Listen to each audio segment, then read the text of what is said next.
Time is running out. Calling all patriots and lovers of our constitutionally protected, God-given, self-evident, inalienable rights in Tennessee and the United States of America. If you are sickened by the liberty-eroding activities of a government that hates you, then it is time to wake up. If you are fed up with the tyrannical leadership on display by all levels of government, now is the time to listen to your reveille call. If you are equally tired of the political class, the new aristocracy, lying to you in their pursuit of power and control, now is the time to take a stand in the arena. Please welcome your host, Larry Linton, U.S. Navy veteran and candidate for Tennessee House of Representatives, to the Liberty, Leadership, and Lies podcast.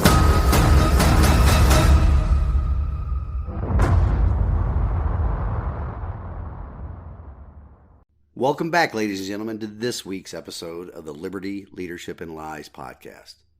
I'm coming to you once again from the Permian Basin.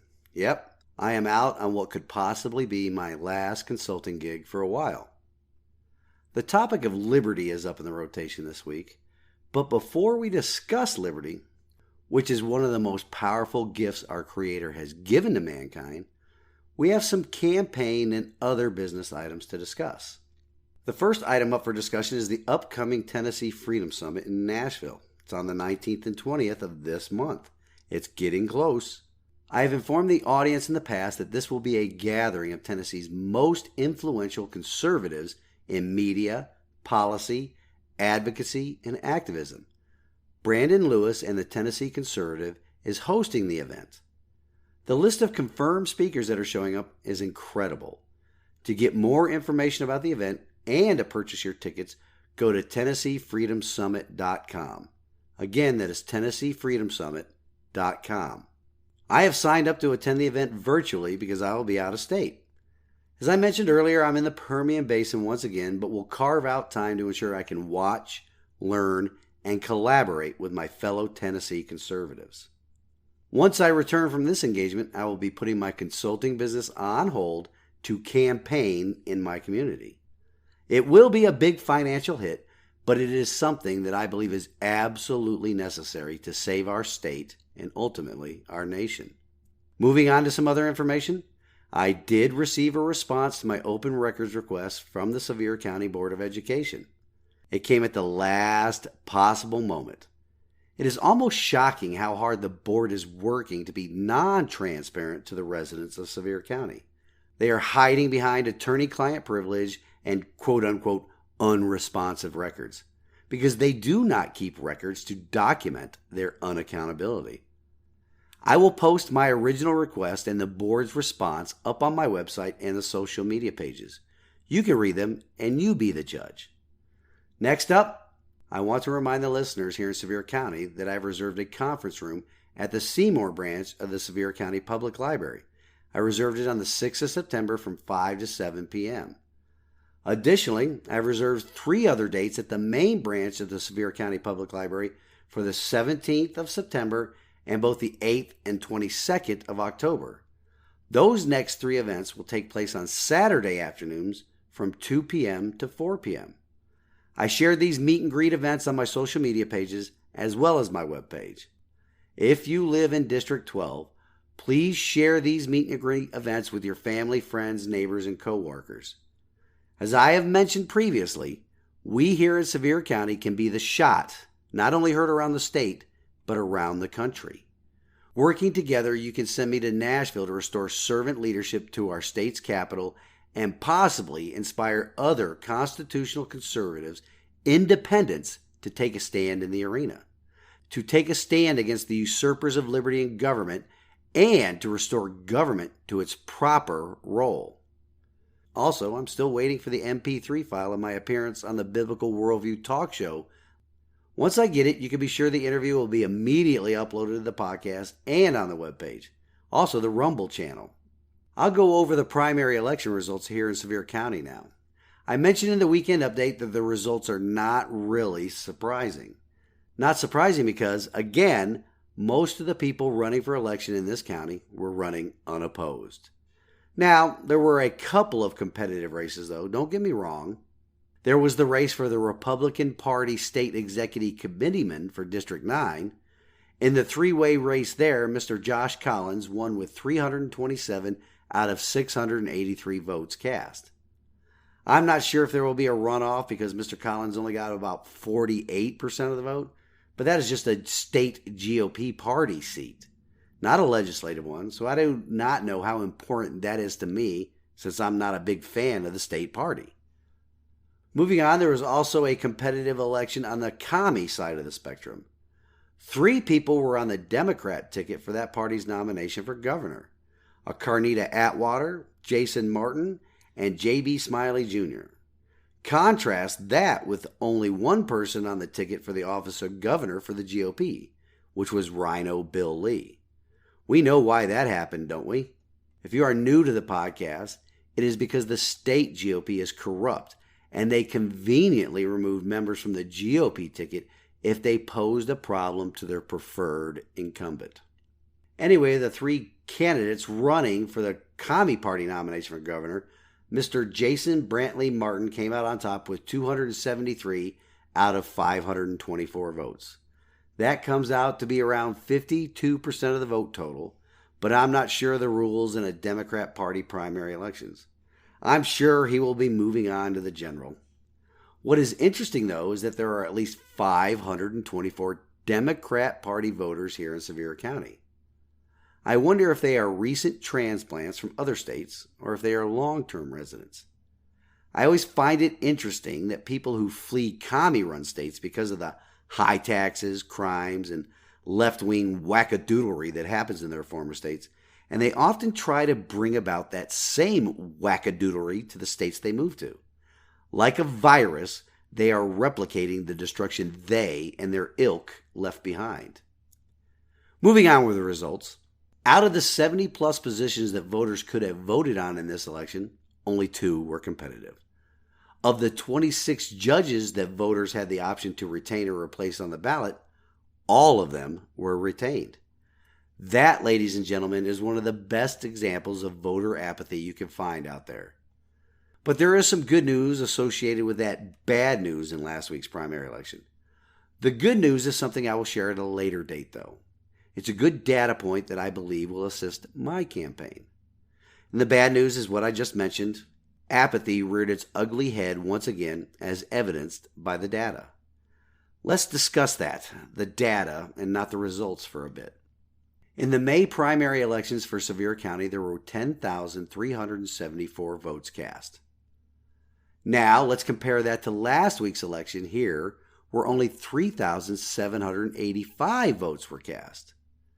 The Tennessee Secretary of State's website lists Sevier County as having 64,646 registered voters as of June 2021. In other words, only 16% of registered voters participated in our system of self-governance in the May elections. That is an abysmal number, don't you think? Well, last week was even worse. Less than 6% of registered voters participated. That is the type of apathy that plays into the government's plans. It plays into the politicians' and the political parties' hands. They count on this low turnout to ensure they stay in positions of power. It isn't the only way they hold on to power, though. Like the Tennessee GOP disqualifying candidates from running in the primary, particularly in the governor's race and Congressional District 5 race, not to mention the state GOP playing a role in disqualifying a candidate here in Sevier County, but that is just a small portion of the equation that keeps incumbents safe in office. They absolutely count on the apathy as their primary method of remaining as an incumbent. That is the way they work to erode our liberty. They consider voter apathy as their consent to the methods they used to govern us. You must not forget that many, not all, but many of the people on the ballot last week are the same people that participated or did not prevent government's unconstitutional actions over the course of the last 2 years. This must end, and I am praying that it does end with the November election. In that election, you will not have to choose between the lesser of two evils. The first evil of voting straight down party lines out of some sense of party loyalty. Have the political parties been loyal to you? I'm talking to everybody here. Commie, Republican, Libertarian, Green. Have the parties been loyal to you? Political parties, especially at the upper echelons of the organizations, are only loyal to the people donating the most money. They are not loyal to the people at all, much like President Washington warned us. I spoke about this before, but there are more words our first president wrote in 1790 that accurately resemble what is happening in our republic. In a letter to Governor Arthur Fenner, these words really jump right out at you. They are, quote, "And therefore, if we mean to support the liberty and independence which it has cost us so much blood and treasure to establish, we must drive far away the demon of party spirit and local reproach." Unquote. The demon of party spirits. Does the work of the political parties, both left and right, become almost demonic when they no longer consider the people anymore? You bet they do. And President Washington knew that would happen and warned about it several times at the founding of our constitutional republic. So, dear audience, did any of the elected members from either political party, did any of them here in Tennessee actually put a stop to the unconstitutional overreach of government? Nope, they turned a blind eye to it. A little nautical term there that I can give you a bit of history on if there's a little time later in the episode. But listeners to this podcast need to completely understand. Most of the people seeking re-election now turned a blind eye to many things over the course of the past 2 years that cannot and should not be forgiven by the voters in our county, in our state, and in our nation. They usurped our liberty, our freedoms, our free will, without a second thought. Some states around the nation were worse than here in Tennessee, but any removal of our rights without due process of law is not only unconstitutional, it is how dictatorships behave, and it's evil. In every state of our union, all lawmaking power is vested in the legislative branch of government and not the executive branch. Yet federal and state executive orders have been flying willy-nilly since 2020 that denied us supposedly free Americans our liberty. These many tyrants, through coercion, bribes, and threats of force, removed the people's free will. One of God's greatest gifts to mankind was trampled underfoot by these tyrants in both blue and red states. Yes, even here in Tennessee. I have a few oaths of office to read off for you. Now, these oaths come from right here in Sevier County, Tennessee, but I'm sure they are quite similar wherever you live. Let's talk about them for a bit. The first one is for county commissioner, which could be considered the legislative branch of local government. The oath goes like this: I, so-and-so, do solemnly swear that I will perform with fidelity the duties of the office to which I have been elected and which I am about to assume. I do solemnly swear to support the constitutions of Tennessee and the United States, and to faithfully perform the duties of the office of County Commissioner representing such and such district, seat such and such of Sevier County, Tennessee, so help me God. The key takeaway is that part about supporting the constitutions of Tennessee and the United States. Nowhere in those two documents does government have the power to remove a citizen's rights without due process of law, unless, of course, martial law is declared. But that was not the case in all levels of our government's response to a virus with a greater than 99% survival rate. The state and federal constitutions clearly define the roles of each branch of government.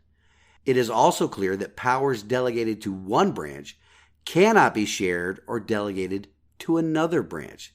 It's that whole separation of powers stuff there. Similarly, the county mayor swears the following oath: I, so-and-so, do solemnly swear that I will perform with fidelity the duties of the office to which I have been elected and which I am about to assume. I do solemnly swear to support the constitutions of Tennessee and the United States, and to faithfully perform the duties of the office of County Mayor for Sevier County, Tennessee. So help me God. There is that phrase that was completely ignored during the pandemic and routinely ignored at other times. Support for state and federal constitutions. Also that bit about fidelity, which we've talked about before. Both of which do not grant the executive branch of government the authority to make law. Those are just the oaths of office for our local officials. We've discussed the Board of Education's oaths in a previous episode, as well as the oath for members of the U.S. Congress and our state's General Assembly. Are any of these elected officials actually following their oath? Or do they violate their oaths? These oaths of office are quite similar at every level of government in every state in the Union. All mention the Constitution of the United States, and here in Tennessee, the state and local oaths include the Tennessee Constitution. Yet what have we been experiencing for generations now? Constitutional authority and limitations on their very limited delegated powers are routinely ignored, all to quash the free will of the people, the liberty of the people. And here we are in another election season. Our apathy is rewarding these same people that either sat idly by while executive branch officials all over the republic trampled on our liberty, or they facilitated it with silence and inaction. They are being rewarded with another shot at the ring. Or they're rewarding those who crush the people's liberty with unconstitutional orders with another stint in the office they abused their authority in, re-electing them through the apathy of non-participation or the apathy of party loyalty when they do vote, or through retaining judges. These judges are the people that could have rejected the unconstitutionality of all the usurpers' actions and forced the other two branches of government to get back in their constitutionally limited boxes. These judges were retained in their positions of inactivity or facilitation of liberty erosion through apathy.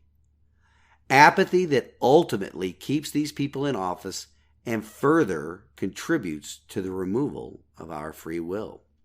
Now, much as I mentioned in my latest interview, I'm not saying whether or not my opponent is a bad person or not. I'm saying that there are people in elected office that do not fulfill their oaths of office.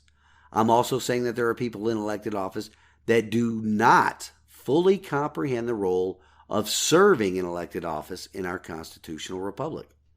There are also people in elected office that do not understand the concept of servant leadership, nor do they do anything to stop the usurpations of liberty by a government that is operating outside of its constitutional limitations.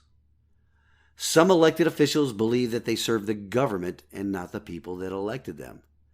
Our state and our nation need a change. We need people in office that know how to follow an oath.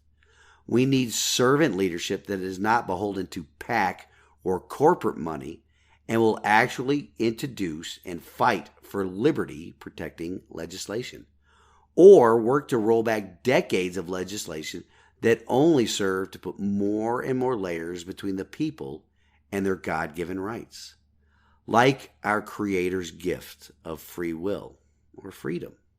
In the church I attend, we just finished up a series that was called The Bucket List. The premise or foundational messages that drove the series were threefold. The first was about living life intentionally. The second is about identifying what's important. And the third is this: investing in God's kingdom.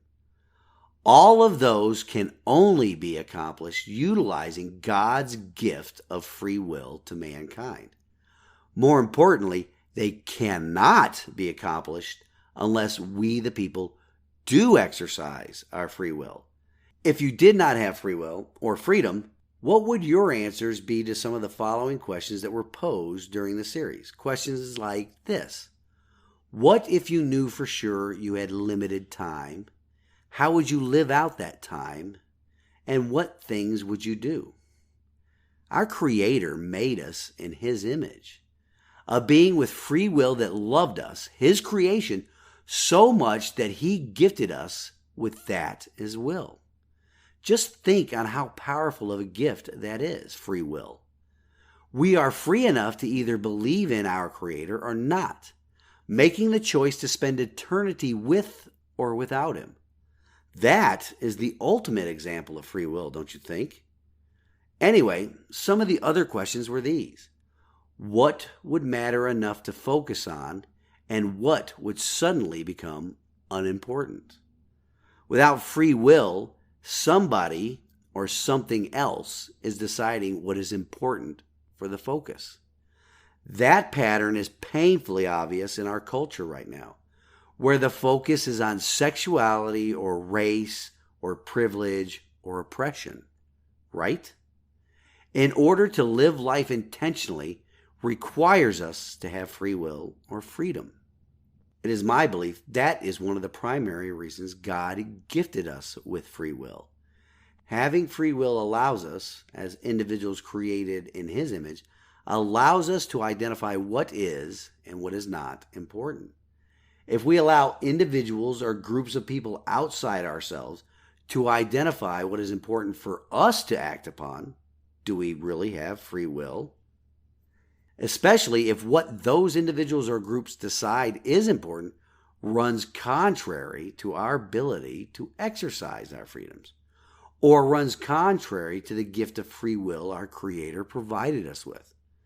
Can a Christian nation invest in God's kingdom fully when the government they apathetically let get elected works overtime to replace God with themselves as the Creator and Savior? These are all important questions we must ask ourselves every day. These questions are equally important to ask ourselves in deciding whether or not to participate in our form of self-governance. Self-governance founded upon Christian principles that our current government is trying to erase from our history and our daily lives. Our apathy emboldens government to behave the way it has been for generations now. Its behavior is increasingly anti-free will. Look at what government education is doing to our children.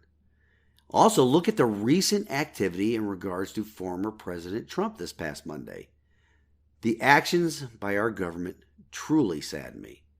Never would I have imagined that the new aristocracy would go to such lengths to destroy somebody they could not control and do so quite publicly. The new aristocracy are so afraid of that man, they have now unleashed the FBI on him, in the hopes of removing him from running for office again in 2024. It has me questioning, what do they really expect could happen from this? There really can be no upside to this, politically speaking, for the usurpers in our nation's capital. But the usurpers want to remove the free will of tens of millions of people in their choice for who's elected as president. They did it in 2020 with shenanigans in the voting booth. Now they are doing it in a much more direct way. Because of our apathy, we can only sit back and watch how this unfolds. Do they, the usurpers, actually think this is going to turn out well for them? Or are they really pushing for some type of action from the former president's supporters to drive our republic to the brink of civil war and destruction? All in their mad quest to obtain and maintain power, to obtain and maintain the ability to remove our free will. For those that have been sitting on the sidelines now, accepting the results of 2020 and wanting to move on, now they are at the point where a decision has to be made. Do they support this tyranny, or will they condemn it? This latest action by the usurpers proves this.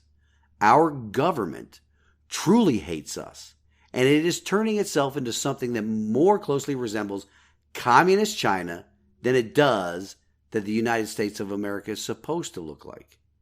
All of these actions and their attempts at removing the free will given us by our Creator can only be successful through the apathy of the electorate.